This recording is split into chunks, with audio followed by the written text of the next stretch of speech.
The toll has been hard pounding. The boys have done superbly well at every single level across the battle route, whatever their cat badge.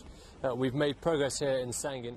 I characterise that process by describing most of the progress as small, essential and rather unglamorous steps, bringing a little bit more security, small stabilisation and some reconstruction to this part of Afghanistan.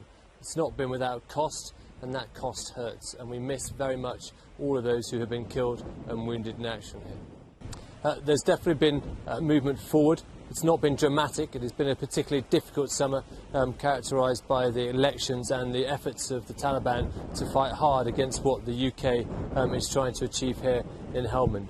But we've seen, for example, in the economic bazaar, the opening of another 100 shops, which means there's a complete new sector. It's not quite what one would expect on the edge of the M25, but it's certainly got enough to keep her indoors happy in Sangin, and that is an example of where we have seen improvements for the lives of the ordinary Afghans. This tour has not been without cost, as you say, and we mourn each one of those riflemen who has been killed here fighting in the front line. And it's not just riflemen, it's soldiers from other regiments who've been attached to the battle group. But I'm struck on a daily basis by the grit, indomitability and determination of my riflemen, whatever their rank, whatever their cat badge, to keep the fight going. And I think we see it like this. We see each one of those soldiers who's been killed standing behind us and giving us the order to continue fighting, to make sure that their sacrifice is not in vain. And that is a small picture of how we derive strength and determination and purpose to fight on.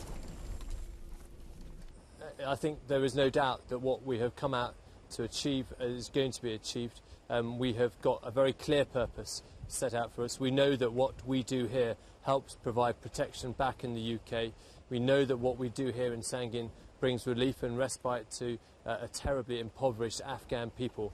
And we know that it's vitally important to defeat the Taliban for the good not just of our country, but for the good of the world. And that is what we intend to do.